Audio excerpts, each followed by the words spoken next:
Hi guys, today I'm going to be reacting to two scary stories, and they're going to be animated.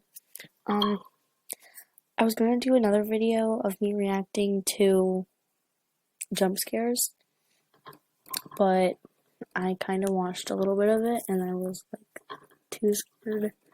I realized, so I thought I would just do something else. So we're going to do the scary stories animated. Before we get into this video, make sure to like, subscribe, and comment down below. So, let's do this.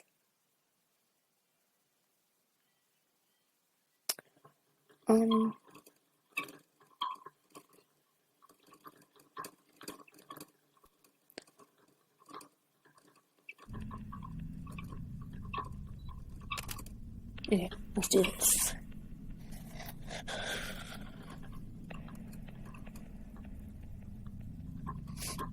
I live alone in a small house in Canada, and this all happened about 6.5 years ago. I opened my front door one morning to go and get some groceries, and found the strangest thing waiting for me outside. Lying on my doorstep was a small USB flash drive. Almost stepped on the damn thing. Who'd put that there, I thought. It was just your generic USB stick. No label or anything. No way to know who it came from. Well, I did. That looks like a girl. Looks like a guy. I mean, come on. It literally has, long hair and... What anyone else would do. Took it inside and plugged it into my PC. There's a teddy bear. This person's well, like a... I did what anyone else would do. 20-something-year-old. Took it inside and plugged it into my PC. The device was full of pictures. In fact, nothing but pictures. Dozens of them. I opened the first one and clicked through them in order. The first few were just shots from around town, general places that I recognized. The fourth image was taken on our town's busiest street. In the image, the street was full of people, but there was somebody in it that caught my attention immediately. Me. The image showed me in amongst the crowd, just minding my own business. Well, this was a small town. Was it just a coincidence that I was in the picture? This is very weird. The fifth image had been taken on the same day. Again, it was taken in our town. Again. I'm making fun, I just like that accent. I was in it. The photographer was closer to me this time. Whoever had taken these pictures of me, I hadn't noticed them at the time. Next came several more pictures of me in various locations around town. Then, something more chilling. A photo of a house. My house. It was nighttime in the image, and the living room light was on. I clicked through to the next picture. It was another image of my house, this time taken even closer. Through the living room window, you could see me sitting on the couch, watching television. Who says television anymore? I could tell from the clothes I was wearing that it had been taken the night before. I had no idea that somebody had been outside watching me. I kept clicking through the images on the drive. Photo after photo of me inside my house, taken from just outside my window. Because it was so light inside and so dark outside, I was totally unable to see that somebody was watching me from out there. I couldn't see them, but they could see me, clear as day. Didn't even need to use the flash on their camera. After 20 or so photos of just me inside my house, there came a real curveball. An image taken from inside my hallway. Okay, so these say they're true. But so I didn't think they would, be, very true. I didn't think they would be true.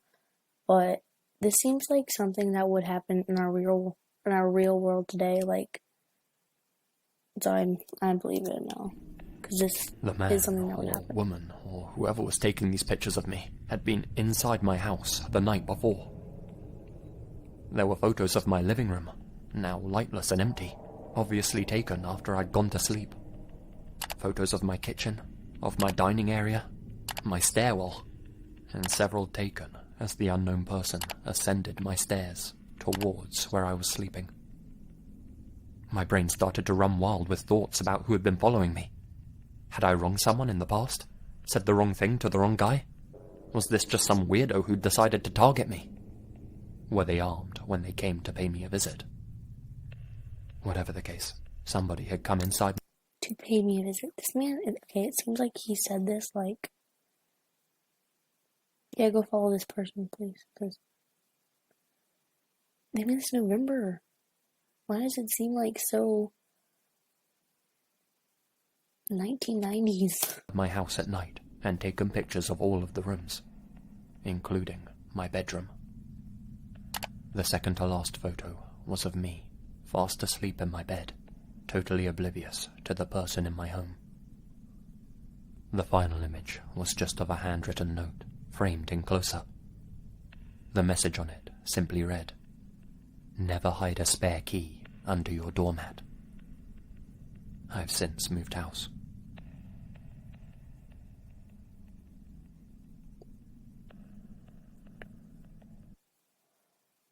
Wow. Okay, so I think this is real. Like, that first one, I don't know about the second one, might not be, but I believe the first one is real because in the real world today, people are insane. Because I just know that for a fact. So, I believe that story because people are crazy. Show me where so to people go. do that.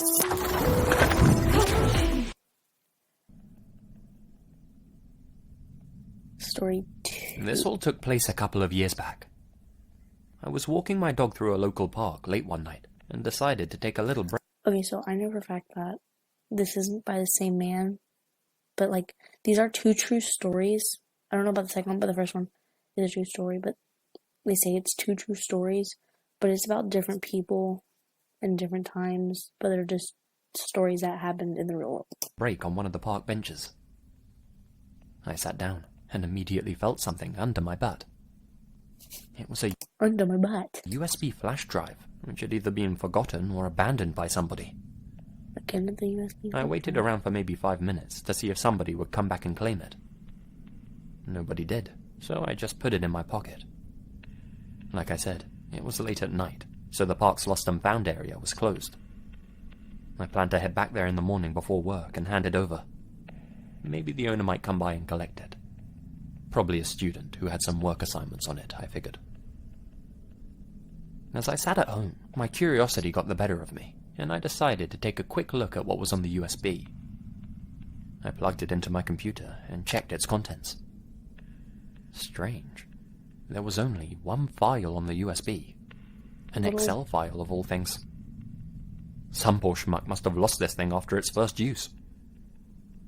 The file was simply titled Little Black Book.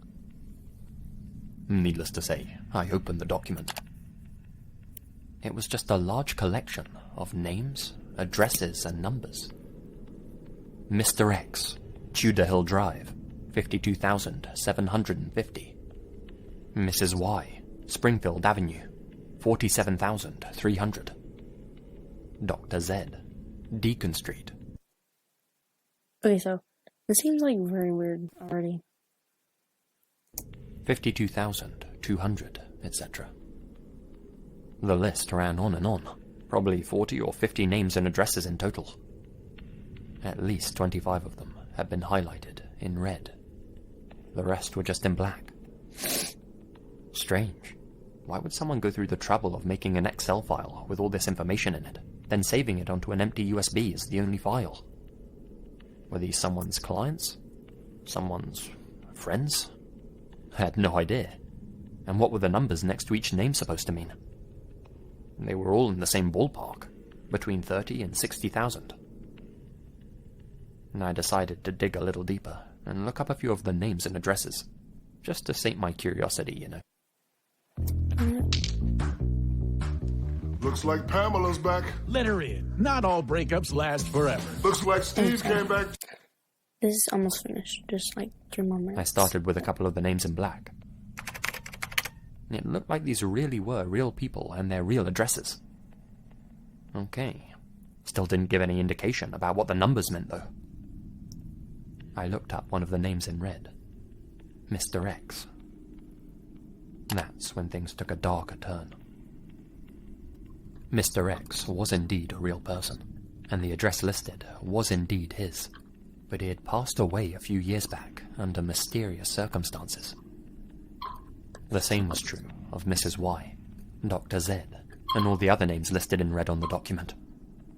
They'd all perished, either under mysterious circumstances or through some sort of unfortunate accident. Starting to worry that this USB might have belonged to someone in the cleanup business, so to speak, I began to put the pieces of the puzzle together and figured I knew what the numbers next to each name meant. They were the amount that the people had been contracted for. This What is contracted for? was a hit list. What's the hit list?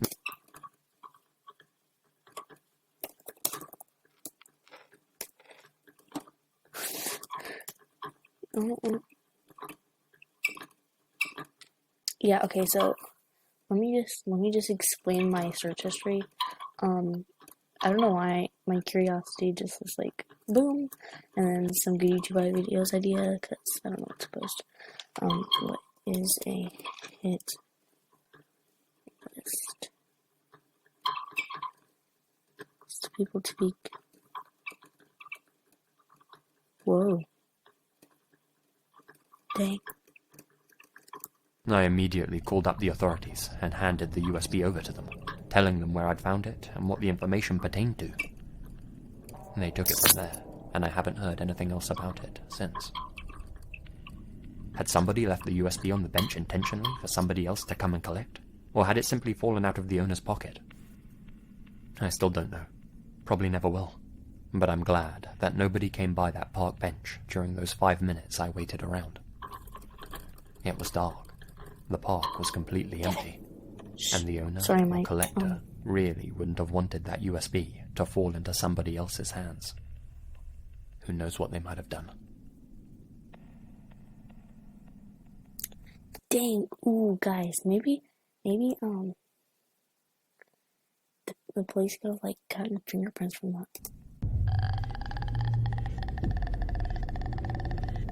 That's scary, that noise.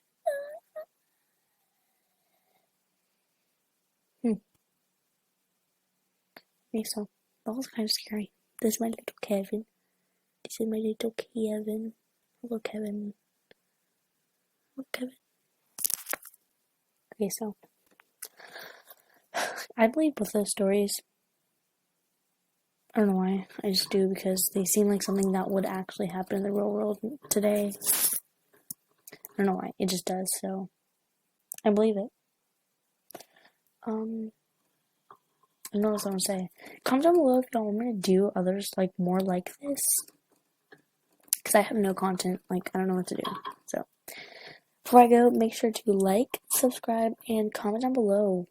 What do you think of this? Do you think they're true, fake? And comment down below if you also want me to do more things like this. Bye, guys. Have a Merry Christmas.